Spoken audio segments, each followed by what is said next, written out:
Bonsoir, c'est toujours un plaisir de vous retrouver pour cette émission d'Entrecases.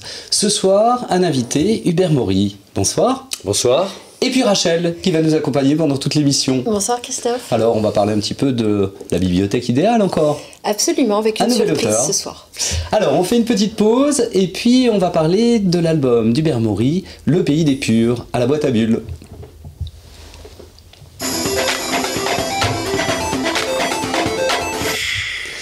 Alors Hubert, c'est sorti il y a un petit moment à la boîte à bulles, Le Pays des Purs.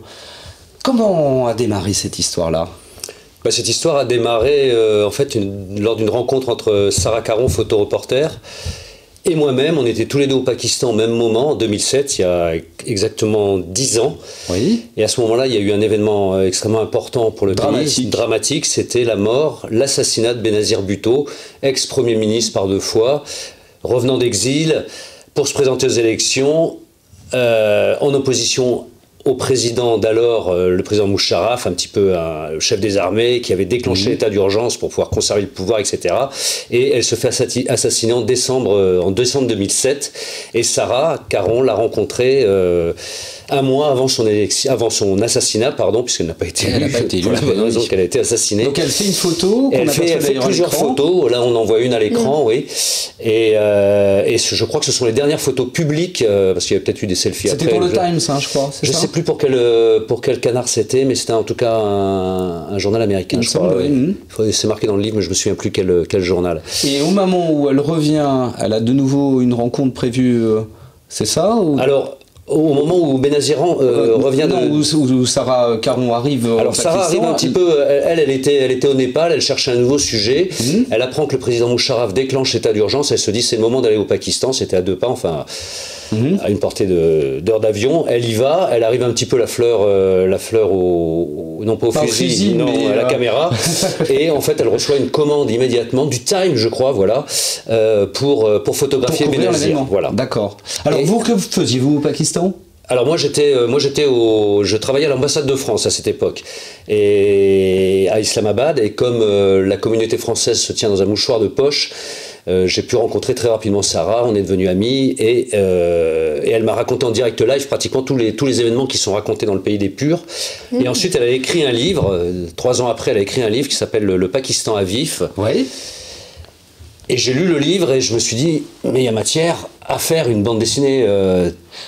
À cette époque-là, vous aviez jamais fait de bande dessinée ? J'en avais fait un petit peu, j'avais fait quelques dessins de façon tout à fait sporadique, quelques petites BD récits complets dans Spirou, mais jamais fait d'album. Jamais fait d'album, non. Et donc là, vous vous lancez dans l'aventure. Et là, je me lance dans l'aventure et j'adapte en fait une partie du livre Le Pakistan à vif en bande dessinée, en imaginant un scénario sur la base de ce livre, Le Pakistan. Donc là, on suit cette photographe. On suit cette photographe. Caron, dans un voyage délirant. Dans un voyage assez délirant, parce que c'est 2 mois en fait de la vie de Sarah au Pakistan. Mais en ces 2 mois, il s'est passé énormément de choses, puisqu'elle rencontre Benazir Bhutto dans une grande villa à Lahore, au moment où Benazir tombe sous... Elle est à l'isolement, entre guillemets. Elle est à l'isolement, elle est carrément en résidence surveillée, et Sarah est présente dans la maison, donc elle est enfermée. Sarah Caron est enfermée en même temps que Benazir, au milieu de tous les courtisans, et elle reste une paire de jours, enfin je crois que c'était 4-5 jours, 6 jours, je sais plus, dans la villa, ce qui est raconté, voilà. ça donne une scène. Parce que l'album démarre sur l'arrivée, et en même temps l'assassinat, voilà. Et puis effectivement se déroule l'histoire. Elle se déroule l'histoire, donc ça commence par cette rencontre avec Benazir dans la villa, au moment où Benazir est assigné à résidence surveillée. Ensuite, elle se rend dans les zones tribales, donc aux confins des zones tribales et de l'Afghanistan. Alors là, elle rencontre un chef. Et là, elle rencontre un chef tribal. Elle avait besoin d'un fixeur. Un fixeur, dans le langage journalistique, c'est quelqu'un qui va vous aider à prendre contact. C'est quelqu'un du pays. Généralement, c'est quelqu'un d'ailleurs de la profession. C'est plus ou moins un reporter. Alors il sert de chauffeur, il sert de traducteur, il sert de guide, il donne son carnet d'adresse, etc. Et là, Sarah a eu énormément de mal à trouver un fixeur parce qu'elle est allée dans une région qui était juste inaccessible et qui était en guerre. En guerre, et c'est une femme. Et c'est une femme, et c'est un territoire qui est complètement interdit aux Occidentaux. Donc tout était mal parti. et en fait, elle prend contact avec un chef tribal Pashtun, donc vraiment du cru, qui va l'accompagner, qui va lui permettre de faire un reportage assez extraordinaire. Effectivement, des choses que personne ne voit. Que personne ne voit. Étonnant, et qu'elle a vu et qu'elle a rendu en images. Étonnant. Alors il y a un traitement graphique qui est surprenant parce que finalement, sur un trait un peu léger comme ça, on rentre dans l'histoire en évacuant un peu le côté dramatique de la situation. Oui, c'était un choix vraiment. Oui, c'était vraiment un choix. Et c'est un choix qui a été appuyé par Sarah Caron elle-même parce qu'elle a... Enfin, je crois pas me tromper en disant qu'elle a été assez traumatisée par l'expérience. Ouais. Et donc, elle m'a demandé d'aborder ça de façon avec un maximum de recul pour qu'il n'y ait pas de redondance entre les événements qui sont cités et le dessin. Donc, on arrive en fin de compte à un dessin qui prend du recul, quoi, et qui est donc assez avec un traitement graphique, oui, plutôt ludique, plutôt joyeux. Alors que ce qui est raconté n'est pas forcément joyeux. Ah non, oui, c'est même assez impressionnant. On a peur des fois pour cette pauvre photographe, en se demandant comment ça va se finir. Bah oui, on a un peu peur pour elle, et je pense d'ailleurs que en faisant ce livre, bien sûr, j'ai pensé à l'évidence à Sarah Caron, puisque c'est elle l'héroïne. Mais quand j'étais au Pakistan, j'ai rencontré beaucoup de journalistes, et ces journalistes qui étaient présents sur place ont tous vécu des aventures assez extraordinaires, et ils étaient toujours sur le qui-vive, toujours non pas à la recherche du scoop, mais il y a dans une dynamique qui dit il faut être toujours présent. Alors oui, moi c'est ce qui m'a frappé quand j'ai découvert ton ouvrage, c'est que tu as réussi à donner une temporalité qui est celle vraiment du reporter, c'est-à-dire tout va très très vite et tu nous laisses pas finalement ni d'espace pour nous ennuyer, nous interroger, nous poser, c'est-à-dire qu'il n'y a pas de temps de silence dans ton ouvrage. En revanche, tu as trois temps d'action. Oui. Je te laisse les décrire. Et donc, il y a un des temps qui va être un temps de pause, puisque à ce moment-là, elle est dans le nord du Pakistan et qu'elle doit se cacher en attendant qu'une transaction se fasse pour pouvoir reprendre la route et rejoindre en fait la ville. Et j'ai vraiment apprécié parce que je trouve que tu sers magnifiquement bien le travail du reporter journaliste et ton lecteur ne s'ennuie pas et tu l'emmènes vraiment dans une course qui est vraiment celle du scoop, mais aussi celle imposée par les conditions géopolitiques de cet espace qui est incroyable au monde. Oui, ce qui est remarquable dans le travail des journalistes, c'est ils ont leur temps à eux, c'est-à-dire qu'il faut qu'ils prennent contact avec quelqu'un pour pouvoir faire ce fixeur notamment, pour pouvoir faire leur reportage, mais en même temps ils ont la pression énorme des desks en France, bien sûr. Des rédactions qui leur disent dans tel jour il y aura un reportage. Il faut le scoop. Donc ils sont toujours en mouvement. Et on ressent dans le livre cette action continue. Alors moi j'ai vraiment voulu j'ai voulu vraiment être le porte-parole, non pas le porte-parole, mais un petit peu le faire valoir de ces, donner la temporalité du livre, c'est un petit peu la temporalité des journalistes sur place. Ils sont toujours sur le qui-vive. C'est un métier à mon avis harassant. Alors vous nous avez amené plein d'originaux. Oui, alors c'est des crayonnés. Oups, là, je tape sur la table là.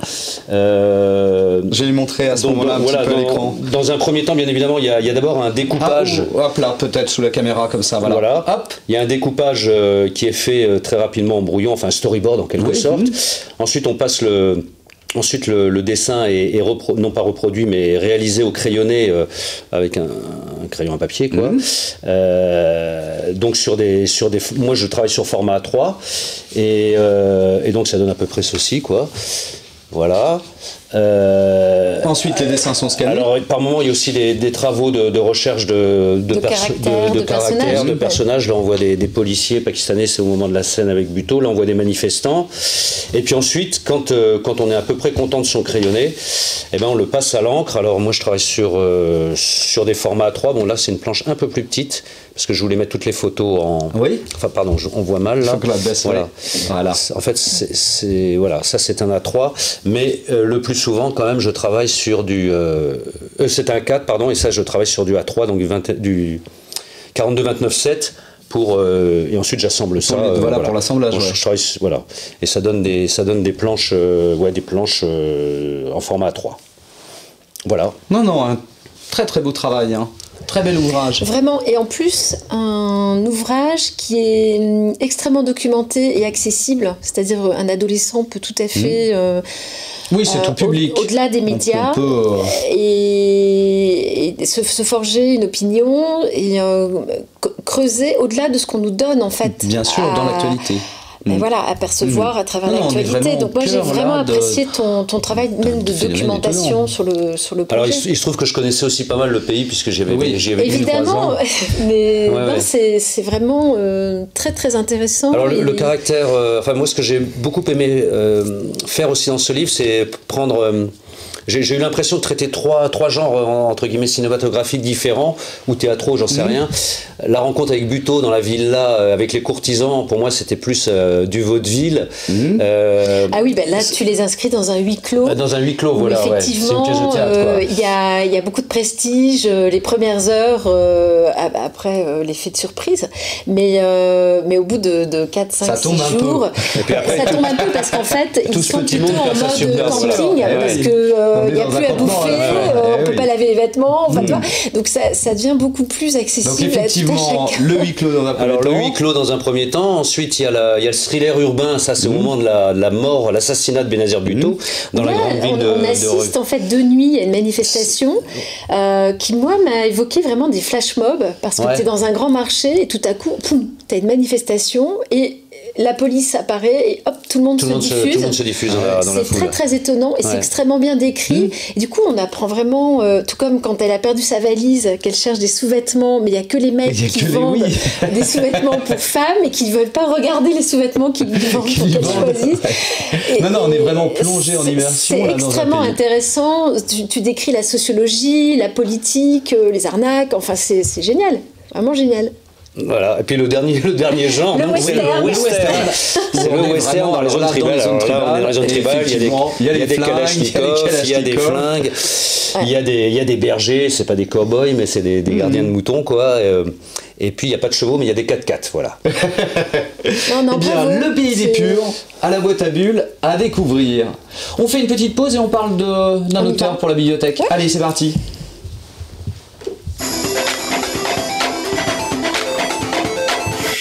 Alors, qui donc, Rachel, aujourd'hui? Alors aujourd'hui, j'ai choisi de vous parler de Liberator.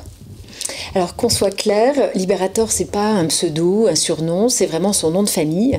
C'est un auteur italien qui est né dans les années 50 à Quadri. Quadri, il faut imaginer, c'est un village de montagne situé entre Rome et Naples. Il y a 700 personnes. Hein, donc, un tout petit village. Voilà. Et donc l'histoire de Tanino, elle est assez étonnante, c'est que dans les années 80, avec son ami Tamburini, sous forme un peu de déconnade, en fait, ils vont créer ce personnage. Que tout le monde connaît, enfin tous les amateurs de BD. Parce que Liberator est directement associé à ce personnage, Rank Xerox. Voilà. Donc Rank Xerox, c'est un clin d'œil au photocopieur de l'époque, mais c'est surtout, moi je trouve, un personnage d'anticipation qui est à l'époque trash, voire néo-punk, hard, tout ce que tu veux. Mais avec le recul, en réalité, c'est un personnage qui est extrêmement incisif sur la société, sur une évolution vers finalement. quoi on nous emmène. Et avec le recul, c'est un personnage qui est extrêmement intéressant parce que il a été visionnaire et aujourd'hui, finalement, il est très moderne. Alors là, par exemple, vous avez une couverture où ils annoncent la couleur puisqu'ils disent une BD pleine de violence gratuite. Chez Banana Comics. Rank le Zonard, voilà, chez Banana Comics. Et bon, il y a eu ces 2 albums avec Tamburini, ensuite un peu plus tard avec Chabat. Alain Chabat, qui a travaillé au scénario d'un tome 3. Et bon, il y a des mauvaises langues qui, bien sûr, disent voilà, Liberator, il ne crée pas souvent de BD, qu'est-ce qu'il fait? C'est vrai qu'on ne voit plus d'albums sortis. Alors, ce qui est intéressant, c'est qu'en fait, Glénat, récemment, il y a 3-4 mois, a sorti un album qui est vraiment une compilation. C'est-à-dire, il y a eu un vrai travail de la part de l'auteur et de l'éditeur pour retrouver des sketchs, des séries, des BD très très courtes. Certaines sont plutôt Main Street d'ailleurs, et d'autres ont été créées. Alors, j'ai pris une planche, c'est une planche d'après un scénario de Daniel Varenne, qui est un remake en fait de Jack l'Éventreur. Je le montre. Donc voilà, donc ça c'est Libérator, Petite Mort et autres fragments du chaos, pardon. Donc là, on découvre que c'est un auteur qui a toujours travaillé régulièrement avec d'autres scénaristes, d'autres auteurs à la création. Il y a une étape du travail de Libérator que je ne présente pas, c'est quand même 6-7 ans. C'est 6-7 ans de sa carrière qui ont été vraiment dédiés au travail sur Lucie, puisque l'objectif était de créer un film. Et donc, il y a une BD qui est sortie. Et moi, j'aimerais plutôt attirer votre attention sur l'immense artiste. Parce que, en fait, Libérator... On voit en galerie, finalement. Alors voilà, donc... C'est là où, si on veut voir du Libérator, il faut aller en galerie. Donc, en fait, Libérator, effectivement, on le voit très peu en BD, mais on le voit sur des associations qui peuvent paraître étonnantes, mais qui lui vont très très bien. Donc, par exemple... Charles Baudelaire, les poèmes ont été illustrés, notamment Les Fleurs du Mal. Et ici, par exemple, à l'écran, vous avez une image extraite des 11 000 verges de Guillaume Apollinaire, qui est un roman qui est sorti dans les années... C'est une image assez soft, d'ailleurs, pour les 11 000 verges. Oui, absolument. En fait, c'est une œuvre qui a été censurée l'année de sa sortie en 1905. Glénat, je trouvais, a une très très belle idée de proposer à Libérator d'y travailler. C'est un ouvrage très très dur. Je crois que d'ailleurs Tanino a eu un peu de mal à s'immerger dedans parce que c'est extrêmement violent. Très, très violent. Et il a sorti quelque chose de très très pur où les chairs sont très belles. Alors il y a une autre image que j'ai extraite où on voit notamment le dos. Alors là, c'est vraiment le travail très baroque, très expressif, mais là, on est vraiment dans l'écriture de Libérator, son travail de la chair, de la matière. Et en fait, on peut s'interroger d'où vient cette envie, d'où vient cette... Et en fait, il m'expliquait que quand il avait 11-12 ans, ses parents l'avaient emmené pour la première fois au Vatican. Et quand il a découvert les plafonds de Michel-Ange à la chapelle Sixtine, ça a été une révélation. Un choc. Vraiment un choc. Je crois que ça a été le choc à la fois esthétique, le choc des couleurs, le choc du traitement des corps. Et je crois qu'il a vraiment cet héritage... noble qu'il porte graphique, et qu'il voilà, alors effectivement on est loin du trait qu'on connaissait là, il y a autre chose. Ah ben oui, il y a complètement autre chose. Alors là ici c'est extrait d'un autre recueil qui était de Charles Baudelaire si je me trompe, d'ailleurs des études qui ont accompagné une sélection de poèmes. Non, on a vraiment un très très beau travail là. Alors, on peut voir actuellement d'ailleurs à la galerie Glénat. Si tu veux, ce qui m'épate chez cet auteur, c'est qu'on est dans la vérité vraie. C'est-à-dire que Libérator, il a une vision, il a une envie, il a la totale liberté d'innover avec ses matériaux, avec ses... En fait, il a une capacité à gérer la lumière, à gérer les corps, à gérer cette énergie dans le trait et et en fait à parler à tes désirs, à parler à tes fantasmes. C'est pour ça qu'il est capté par les collectionneurs, capté par les lecteurs de BD, parce que il est en phase. Indispensable à mettre dans une BD Tech. Ah ouais, ça je pense que sûr, vraiment c'est un ouvrage incontournable, un socle Merci Rachel pour ce bel auteur à mettre dans une BD Tech. Alors, j'aimerais qu'on présente 2-3 autres images parce qu'en fait, pourquoi on rend aussi cet hommage, c'est que la galerie Glénat présente le travail du peintre et que je veux bien. Alors, ça c'est un petit clin d'œil de Paolo Batticelli qui est vraiment un Italien comme beaucoup d'autres auteurs qui apprécie beaucoup Tanino, donc il est vraiment adoubé dans son pays. Donc alors on a quelques images effectivement à la galerie Glénat. Et ensuite il y a quelques images parce qu'il y a une expo dont le vernissage est le mardi prochain. Donc le 28, ouais c'est ça, et qui durera jusqu'à fin décembre. Jusqu'à fin décembre. Et là vraiment, vraiment, c'est un hommage à Ranks Xerox, mais c'est vraiment le travail de l'auteur puriste et tellement libre dans son écriture. Par rapport à ce qu'on connaît, Absolument. de ce qu'on a pu voir édité en album. Voilà, très belle expo à découvrir. On fait une petite pause et puis on rediscute un petit peu de vous, Hubert. D'accord. Allez.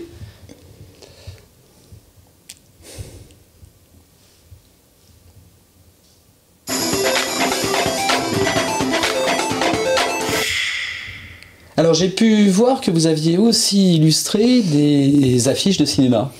Oui. Alors il s'agit de quel contexte, dans quel contexte Parce que j'ai vu des choses particulières, mais vous allez peut-être nous en dire plus. Oui, je vois à quoi vous faites allusion. Bon là, c'est une affiche d'un court-métrage qui s'appelle À nous. Et effectivement, si on voit le nom du réalisateur, c'est Mathieu Maurice, c'est mon fils. Voilà, il me semblait bien qu'il y avait deux Maurice sur l'affiche. Voilà. Donc voilà, c'est une affiche d'un court-métrage quand mon fils était à l'école de la Cité de Besson. C'est un des films qu'il a pu réaliser dans le cadre de sa scolarité. Et la deuxième affiche, c'est encore un film de Mathieu Maury et Warren Dupuis. Cette fois-ci, enfin, ils sont deux là. Et là, pour le coup, c'est un long métrage qui est sorti au cinéma au mois de janvier dernier. Oui. Et, qui est resté pas mal de temps, plusieurs mois au Saint-André-des-Arts, là, dans le 6e arrondissement, au cinéma Saint-André des Arts, et qui fait un petit peu maintenant qui part en province, donc c'est très bien. Et donc voilà, moi je suis très fier de ces deux affiches parce qu'elles ont été adoubées par mon fils Mathieu. En plus. Voilà. Alors vous nous avez amené aussi quelques illustrations. Quels sont les projets à venir? Alors, alors j'ai pas vraiment de projet, je peux pas en parler pour l'instant, c'est plutôt des pistes. En termes de dessin, j'ai deux pistes qu'il va falloir que je poursuive ou pas, donc ça sera avec deux éditeurs différents. Je reviens sur le plateau d'Entrecas pour en parler. Donc avec deux éditeurs différents. Des voyages encore prévus en bande dessinée? Oui, il y a un des thèmes qui est plutôt sur quelque chose d'assez exotique aussi. Voilà. D'accord. Et puis sinon, je suis aussi sur l'écriture, mais là peut-être pas pour la bande dessinée, de deux scénarios sur lesquels je peux absolument pas me prononcer non plus parce que j'aurais peur de dire des bêtises. Et voilà. Alors on a un autre traitement graphique là que Le Pays des Purs. Sur ces dessins? Sur ces dessins-là. Oui, c'est un peu plus humoristique. On est encore dans. Oui. Si on est dans dans un des projets, effectivement, ça serait des dessins beaucoup plus humoristiques. On va le poser sur le. Hop, est-ce que la caméra le capte? Le voilà. Le descendre, voilà. Le problème de mobilité. Donc là, ça c'est peut-être un des projets qui va déboucher, mais avec un style beaucoup plus cartoon ou plus de dessins de presse. Voilà, oui, également voilà aussi. Ouais, plus cartoon. Ouais. Donc bon, parfait. Donc il faudra revenir sur le plateau d'Entrecas. Ah ça sera avec beaucoup de plaisir. Alors on fait une petite. Ah si, oui, j'ai oublié de parler d'Instagram. Vous avez donc une page Instagram. Ouais, j'ai une page Instagram avec très peu d'abonnés puisque la page a été ouverte il y a très peu de temps. Ah oui, mais là les abonnés vont affluer. Ah, j'espère. Et puis Facebook aussi, vous communiquez un peu sur Facebook. Oui, je communique également sur Facebook. Très bien. Alors on marque une petite pause et puis on parle rapidement des sorties et des livres. Allez. C'est parti.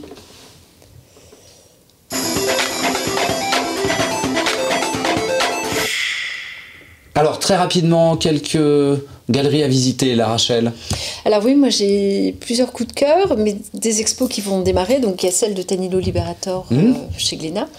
Tout à fait, donc ça jusqu'à fin décembre. Voilà, on a juste un petit visuel qui va passer. Juste avant l'émission, j'étais à la Galerie Martel, puisque ce soir il y avait le vernissage de Maticcio. C'est juste très très beau, très poétique. C'est étonnant. C'est vrai que quand on voit l'image à l'écran là...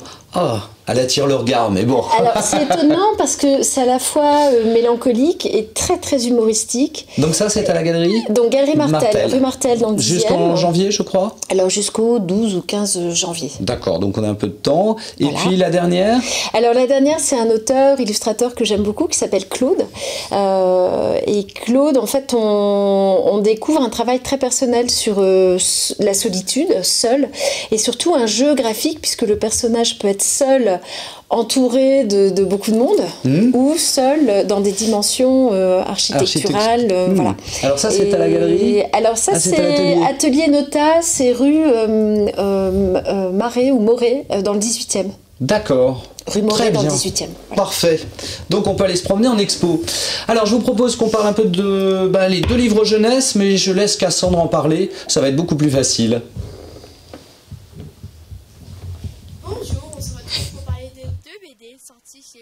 éditions. La première, c'est Seul à la récré et la deuxième, c'est Les Sisters. Dans Les Sisters, c'est des histoires en une page. Dedans, on retrouve deux sœurs, Wendy et Marine, qui n'arrêtent pas de se chamailler, mais à moitié qui s'adorent. La page que j'ai préférée dans cette BD est celle qu'on voit en toute première. C'est celle où on retrouve Wendy et Marine, où Marine adore Halloween et n'arrête pas de le fêter partout, jusqu'en été. La seconde page que j'ai beaucoup aimée est celle encore d'Halloween, où on retrouve Wendy et Marine plus tard. Donc quand elles sont grandes, on retrouve que Marine a décidé d'arrêter d'aller chercher des bonbons. Après on le voit que des enfants arrivent pour fêter Halloween, elle leur fait peur pour avoir les bonbons à domicile. Cette BD m'a beaucoup plu, elle est vraiment très très bien, je vous encourage à la lire. La deuxième BD est Seul à la récré.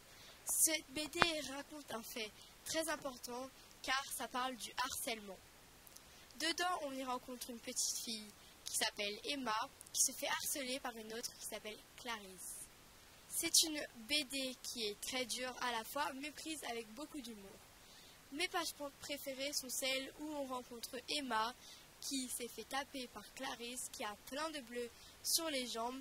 Pour cacher ses bleus, pour ne pas les montrer à ses parents, elle fait des fleurs et ses parents se demandent qu'est-ce qui se passe. Dans une page, on voit qu'elle décide d'en parler à ses parents. C'est quelque chose qu'elle fait de très bien. À la fin, on voit que ça se finit très bien, que pour le mieux pour elle. En tout cas, le harcèlement est quelque chose de très grave. Il ne faut pas hésiter à en parler. Bon, à vous de lire la BD. Merci. Au revoir. Eh oui, il faut en parler du harcèlement, c'est important à l'école. Allez, très rapidement, plusieurs albums. Nestor Burma, moi j'adore, L'homme au sang bleu, ça vient de sortir chez Casterman. On avait reçu Emmanuel Moineau d'ailleurs, il nous en avait parlé il y a fort longtemps. Ça, c'est très intéressant aussi, Frida Kahlo.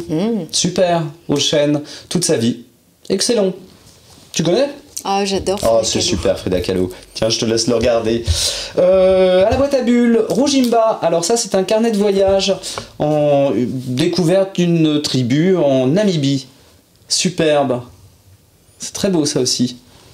Je te laisse les regarder hein, pendant ce temps-là. Alors, le syndrome de Stendhal, Glénat. Ah bah voilà. Ça, c'est assez excellent aussi. Être obligé de travailler dans un musée. C'est déjanté, ça. Très très bon, ça. Allez, on continue. Dans le noir, hop, ça c'est chez Rackham. Super. Pareil, chez Rackham, faut pas vous pousser mémé, c'est toutes les petites phrases. Alors, allez, j'en cite une. Non, celui-là, je vais pas le dire. Montez sur ces grands chevaux. Illustration et texte, c'est vraiment très drôle. Les tuniques bleues, bien sûr, le numéro 61. Ça, c'est chez Dupuis. Fluide glacial. Ah, ça, c'est excellent. La face cachée de la force. C'est la farce, c'est très très drôle. Avec des, on retrouve un épisode de Gottlieb là. Enfin, ils s'amusent tous. C'est vraiment excellent ça.